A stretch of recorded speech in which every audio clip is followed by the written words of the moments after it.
Yo,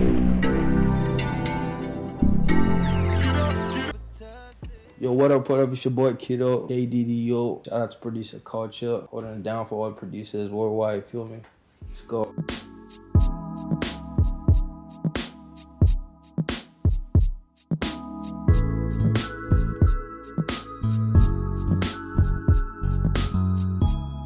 Currently, I'm working on a lot of projects in the US space. I've been doing Afrobeats my whole life, and this time around, I'm trying to explore R&B and pop a little bit more.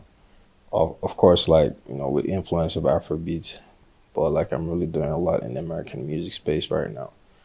Also the UK music space. I have some amazing collaborations coming up, so stay tuned.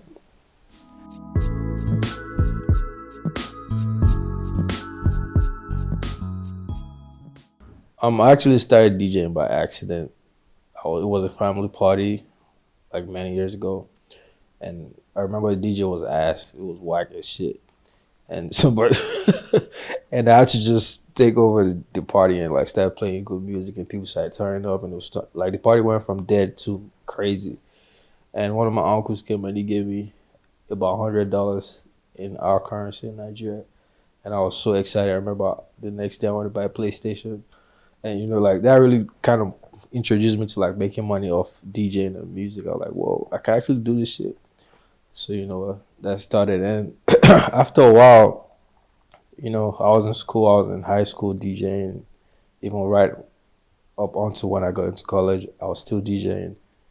And from DJing, I really wanted to make my own music because I liked how people reacted when you play the songs they liked. So I was like, you know what, I actually want to make my own song and make people happy and turn up when they hear my shit. So that's how I kind of developed from being just a DJ to a producer DJ. So from production, I started writing songs as well, and I started singing and all of that.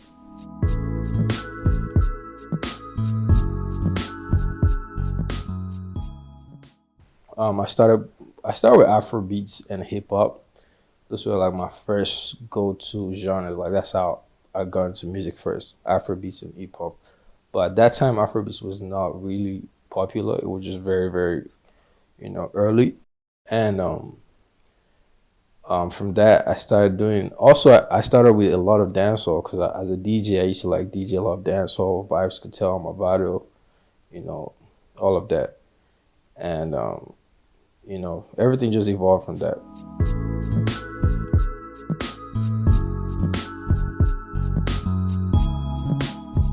Okay, my influences are shit. My main influences are Fela Kuti, Bob Marley, Kanye West, Timbaland, Polo the Don. Those are my main influences. Those are people that have the most impact on my sound and how I create music.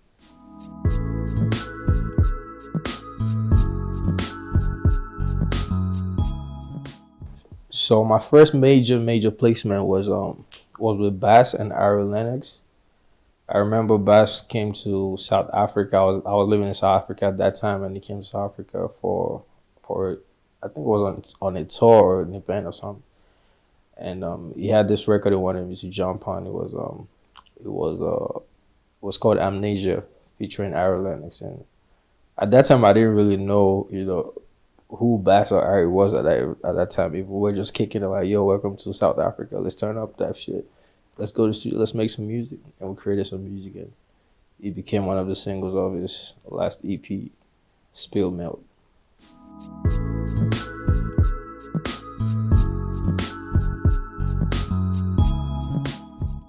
I mean, Afrobeats becoming a global genre. It's not, it's not a day job. It's not something that one person did. It's a lot of people have been involved in the process and, the growth of the genre Afrobeats way back from Two-Face, African Queen, to the bands and Don Jazzy, Oliver Twist.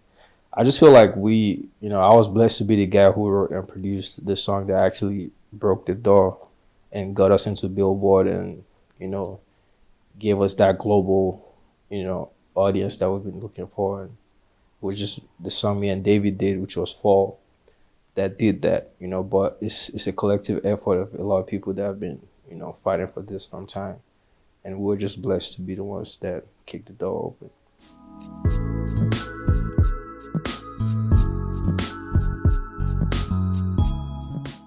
It's a crazy story. I'm gonna have to like tell you guys a bit of it, right? So how Under the Influence was made. I was in Nigeria. If you've ever been to Nigeria, Lagos especially, it's a crazy country. It's weird, you know what I'm saying? It's like New York times 10, you feel me? So, I was in Nigeria. I was about to fly from Lagos to LA for a video shoot.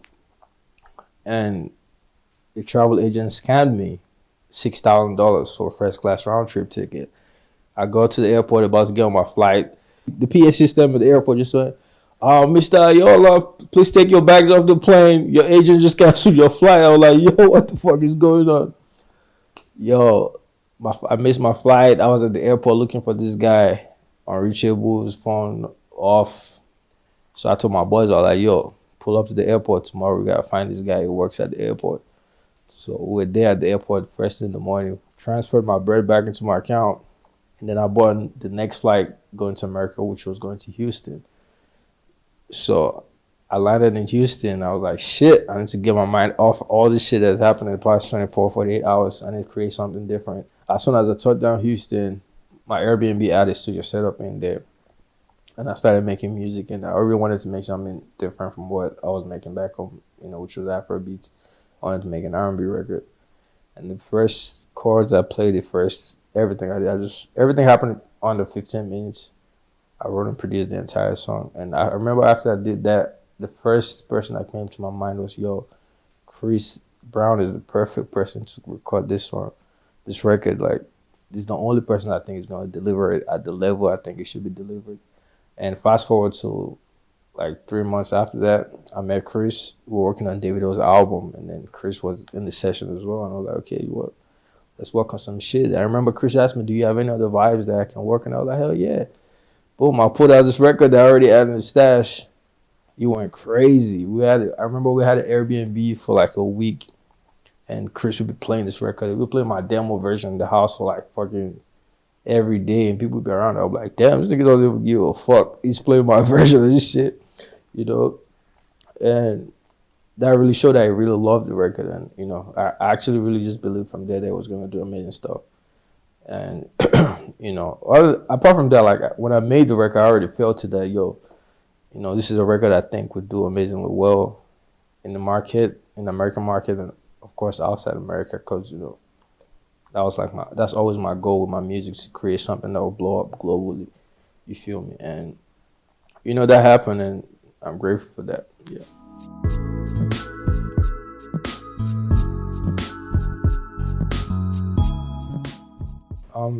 So when we made the song, there was really no TikTok. I don't think TikTok was out at that time.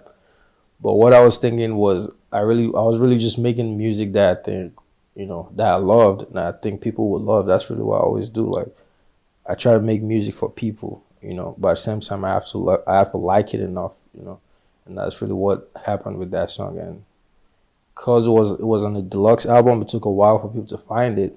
So, but when eventually people got a hold of it, it did what it was supposed to do.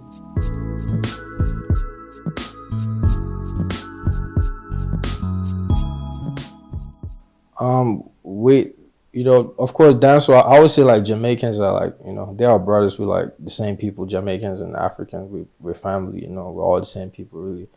And our music, our food, our culture, they're all just like pretty much the same thing, to be honest. And with the music, like I said, when I was a DJ, I was heavy on the dancehall, like on the Movado, on the Mr. Vegas, Vibes Could Tell, all of that, And this was like very early in my career. So I already, had the sauce. I already know what, dancehall music was, and what, what the audience, the people back in Jamaica listen to and what they like. So when I met Popcaan and Shansi, it was just so seamless and so easy to work with them, because I already had the understanding of what the market liked and what their sound was like.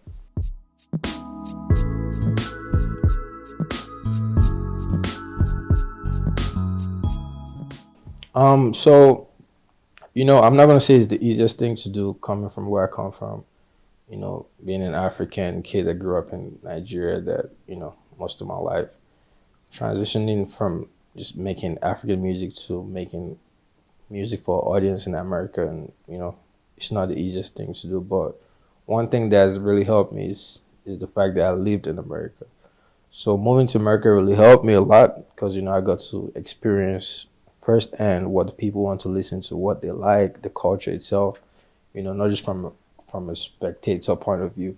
I really became part of the culture. Like I understood what I was really doing, and I would really say that helped me get in the rooms and like navigate this space a little bit more and work with this artist.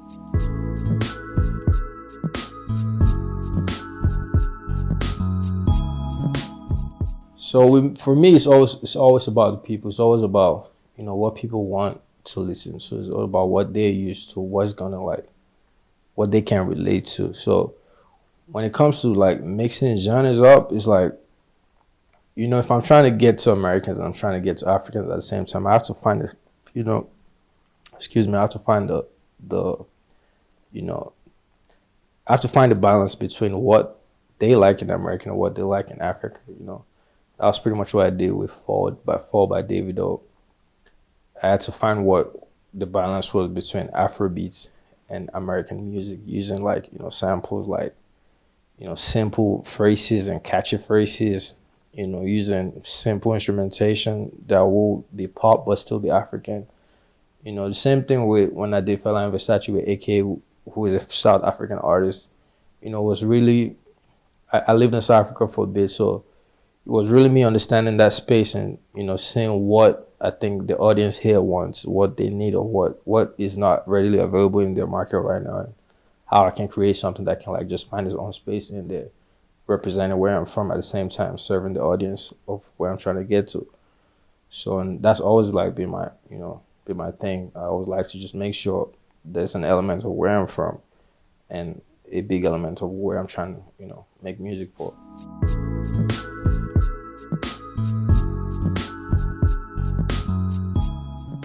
My favorite Afrobeat placement is definitely Davido Fall. That was a record that changed the game for the culture of Afrobeats, and changed the game for myself and Davido.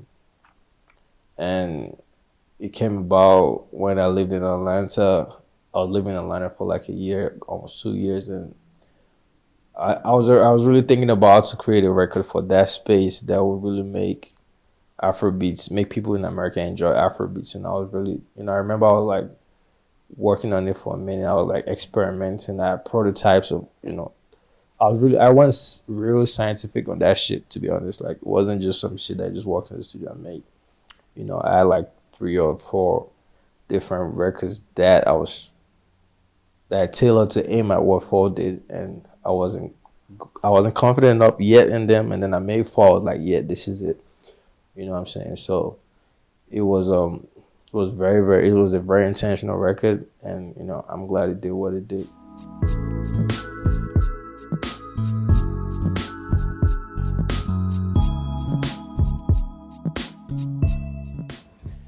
To be honest, like I'm not gonna sit down and act like I'm a magician that saw all these things happening.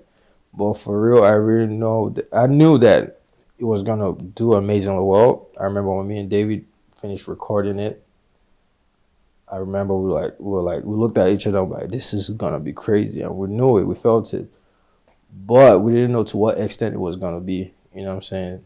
Because at that time, no record had done what Fall did, so nobody really knew how far it could go. You feel me? So, but yeah, it did what it did, and it's still doing it.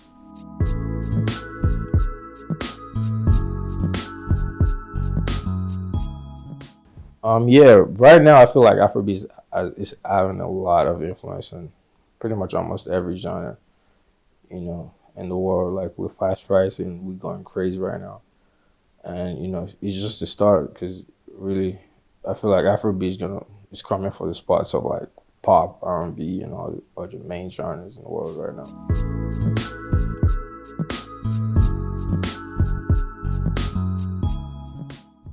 An artist that I would really love to work with, Top on my list is Drake, for sure.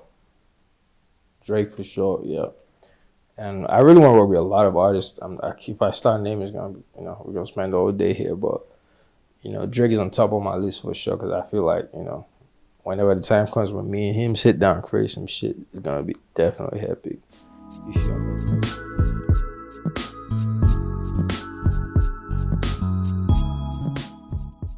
Yeah, definitely. I'm definitely bringing a new sound to this industry, and I've lived in a lot of countries. I've lived in like about 6, 7 countries, and that's really one of the things that helped me a lot with my music because I have this perspective I think is pretty unique in the sense that when I create music, I try to just you know, see from from the angle of whichever country I've lived in to make sure that the songs serve that audience over there as much as it's serving the audience of America and in the market I'm in. And that's really what I want to bring heavily into the music space here, creating the global version of any genre I touch. You feel what I'm saying? Like if I'm doing R&B, I want to make it global R&B like Under the Influence did. If I'm making pop, I want to make it more global pop. If I'm making hip hop, I want to make it global hip hop. You feel me? So I feel like that's something I'm gonna bring. So the space is gonna be different.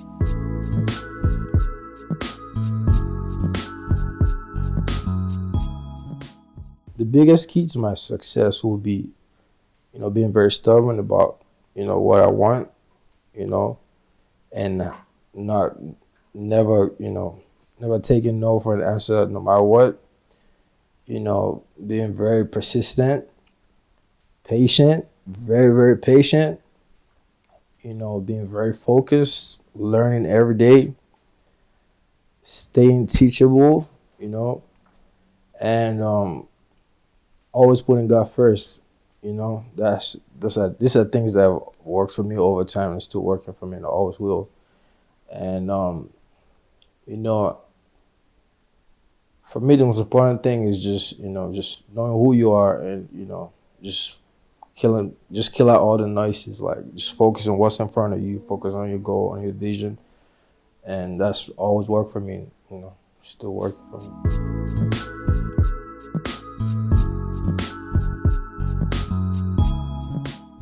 I mean, it's a lot of stuff really. um I've I feel like I'm in the best space I've ever been musically since I started this journey, and you know I'm on a global stage right now. I'm like in a zone where I'm about to really express what I am as a producer, and I feel like at this time, this year and where I'm at right now, I really understand myself better as an artist, as a producer, as a person, and I know the things that I can do more. I know the things that I can harness and I can I feel like it's a lot of crazy stuff that you guys should just stay tuned for. It's coming soon. Just, wait for it.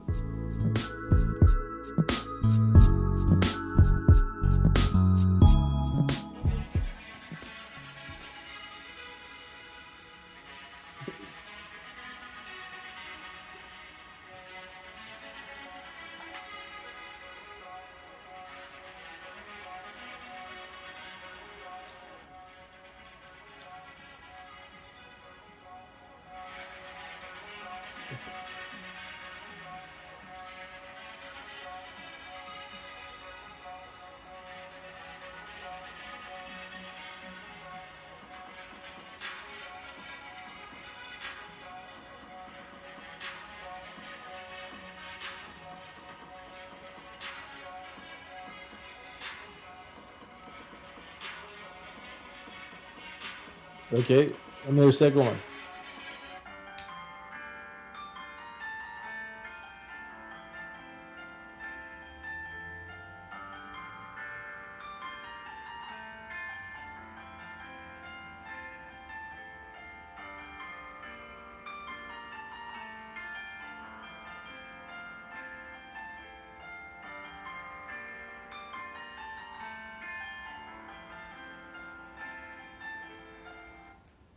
That's all.